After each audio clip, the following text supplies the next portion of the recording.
आज की कहानी। किसकी स्त्री। यमुना के किनारे धर्मस्थान नामक एक नगर था।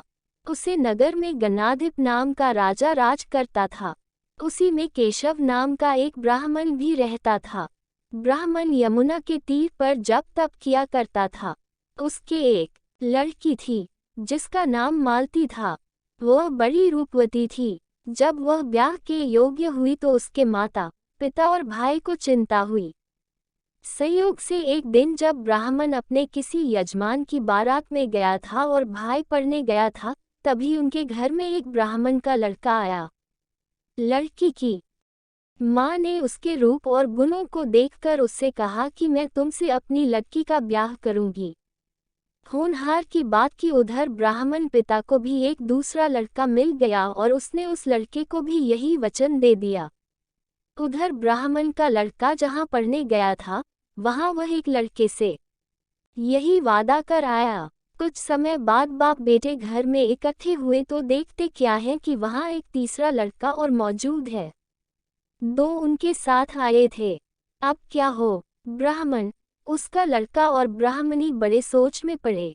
दैवयोग से हुआ क्या कि लड़की को सांप ने काट लिया और वह मर गई। उसके बाप भाई और तीनों लड़कों ने बड़ी भाग दौड़ की, जहर झाड़ने वालों को बुलाया, पर कोई नतीजा न निकला। सब अपनी अपनी करके चले गए। दुखी होकर वे उस लड़की को शमशान में ले गए और क्रिया कर्म कर आए। तीनों लड़कों में से एक ने तो उसकी हड्डियां चुन ली और फकीर बनकर जंगल में चला गया। दूसरे ने राख की गठरी बांधी और वहीं झोपड़ी डालकर रहने लगा। तीसरा योगी होकर देश देश घूमने लगा। एक दिन की बात है, वह तीसरा लड़का घूमते घामते किसी नगर में पहुंचा और एक ब्राह्मणी के घर भोजन करने बैठा। जैसे ही उस घर की ब्राह्मणी भोजन परोसने आई कि उसके छोटे लड़के ने उसका आंचल पकड़ लिया। ब्राह्मणी से अपना आंचल छुड़ता नहीं था। ब्राह्मणी को बड़ा गुस्सा आया। उसने अपने लड़के को झिड़का, मारा पीटा, फिर भी वह न माना तो ब्राह्मणी ने उसे उठाकर जलते चूल्हे में पटक दिया। लड़का जलकर राख हो गया। ब्राह्मण बिना भोजन किए ही उठ खड़ा हुआ। घर वालों ने बहुतेरा कहा, पर वह भोजन करने के लिए राजी न हुआ। उसने कहा, जिस घर में ऐसी राक्षसी हो, उसमें मैं भोजन नहीं कर सकता। इतना सुनकर वह आदमी भीतर गया और संजीवनी विद्या की पोथी लाकर एक मंत्र पढ़ा। जलकर राख हो चुका लड़का फिर से जीवित हो गया। ये देखकर ब्राह्मण सोचने लगा कि अगर यह पोथी मेरे हाथ पर जाए तो मैं भी उस लड़की को फिर से जिला सकता हूँ।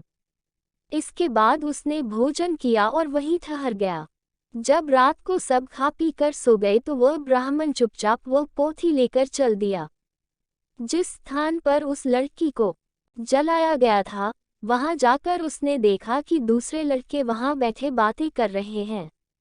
इस ब्राह्मण के ये कहने पर कि उसे संजीवनी विद्या की पोथी मिल गई है और वह मंत्र पढ़कर लड़की को जिला सकता है, उन दोनों ने हड्डियां और राख निकाली। ब्राह्मण ने जैसे ही मंत्र पढ़ा, वह लड़की जी उठी। अब तीनों उसके पीछे आपस में झगड़ने लगे। इतना कहकर बेताल बोला, राजा बताओ कि वह लड़की किसकी स्त्री होनी चाहिए।